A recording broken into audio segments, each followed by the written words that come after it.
प्यारे बच्चों, आज का हमारा टॉपिक है हमारे चारों ओर के परिवर्तन।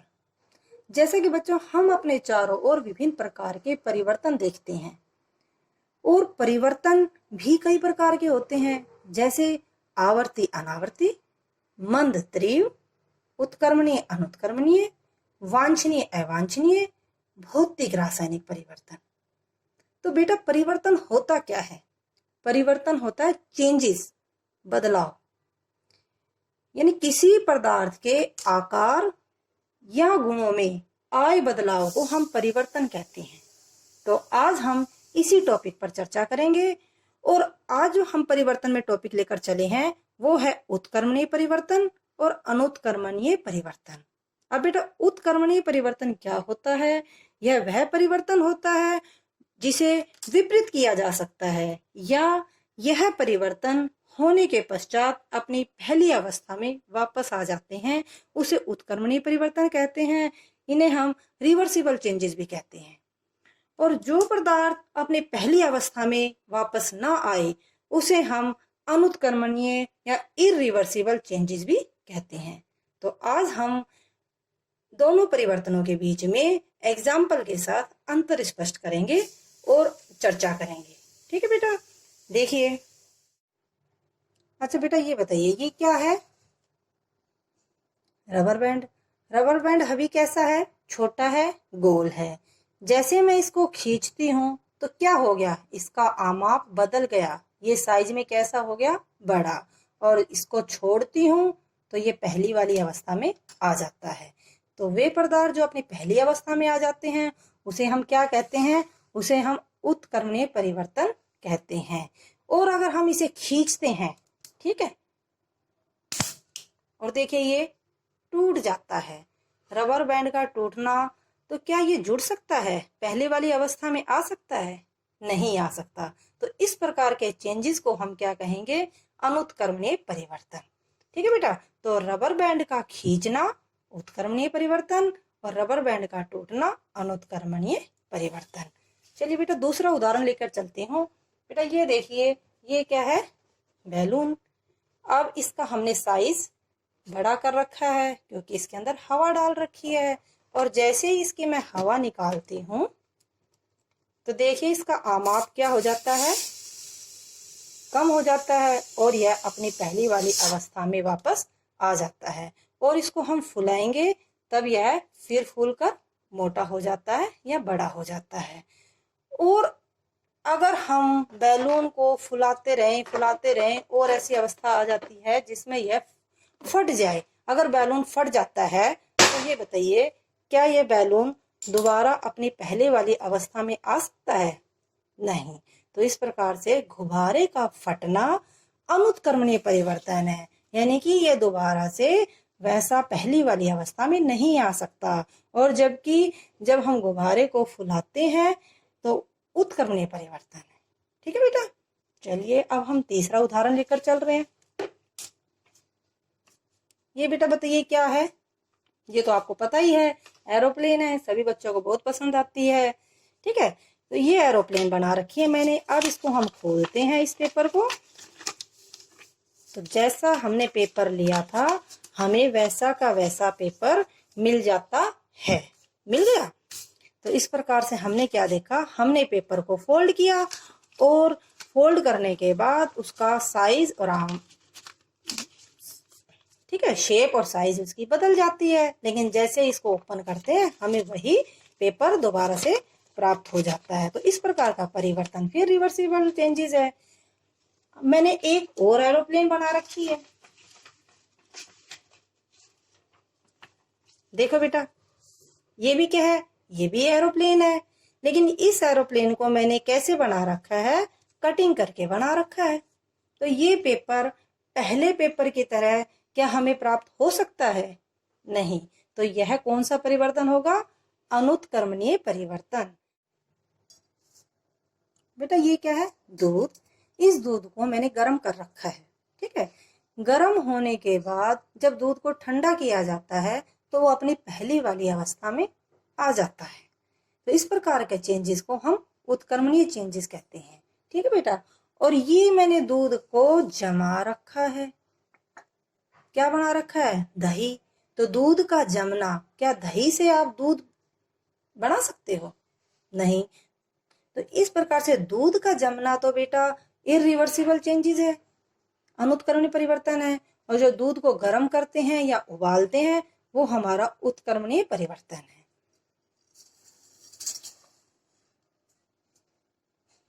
ये देखिए बेटा, क्या है ये? रोटी बना रखी है, चपाती बना रखी है। इससे मैं गूंदा हुआ आटा वापस प्राप्त कर सकती हूँ? बिल्कुल कर सकते हैं।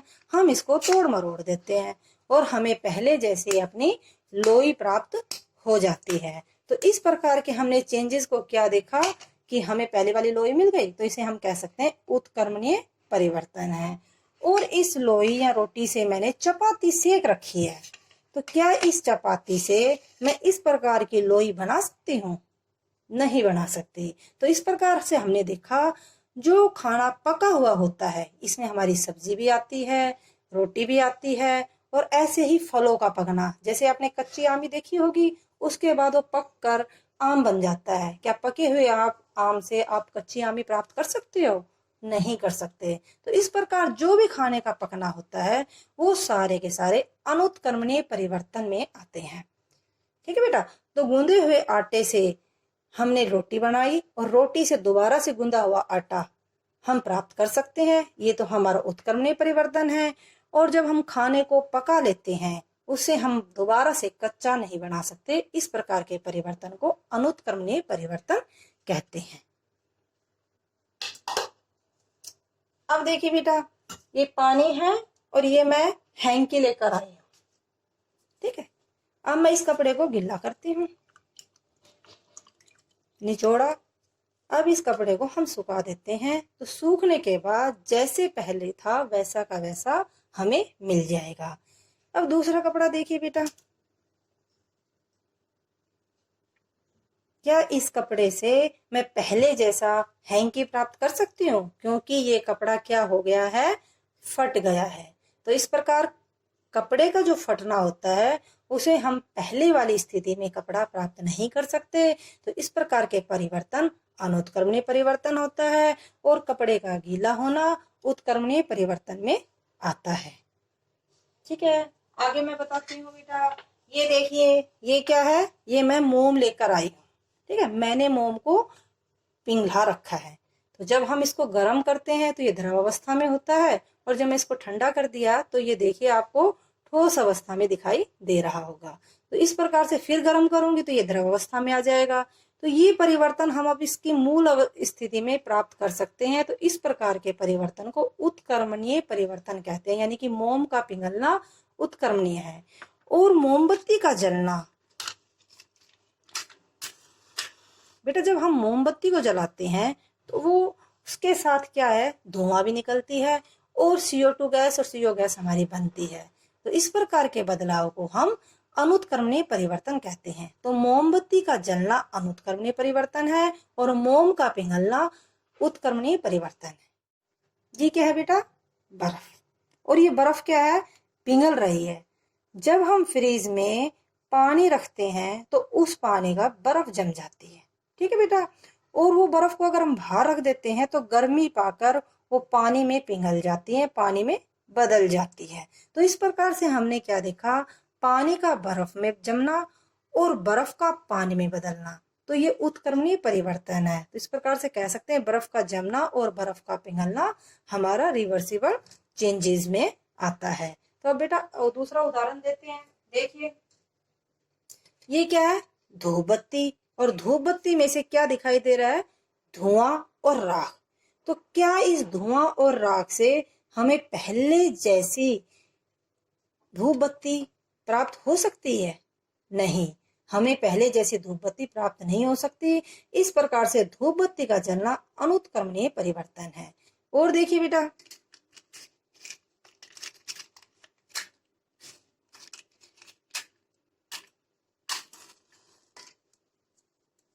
जब हम इस पेपर को जलाते हैं, ठीक है बेटा, तो इस जले हुए पेपर के बाद क्या हमें अपना पहला जैसा पेपर था वैसा मिल सकता है? नहीं। तो इस प्रकार से हमने क्या देखा, पेपर का जलना भी हमारा इरिवर्सिबल चेंजेस में आता है। माचिस की तिल्ली जो हमने इसको जलाने में यूज की थी, उससे भी हम अपनी पुराने वाली तिल्ली प्राप्त नहीं कर सकते। इस प्रकार क्या देखा हमने, धूप बत्ती का जलना हो, अगरबत्ती का हो, पेपर का, माचिस की तिल्ली का जलना, किसी भी प्रकार का जलना जो आता है वो हमारे अनुत्क्रमणीय परिवर्तन में ही आता है।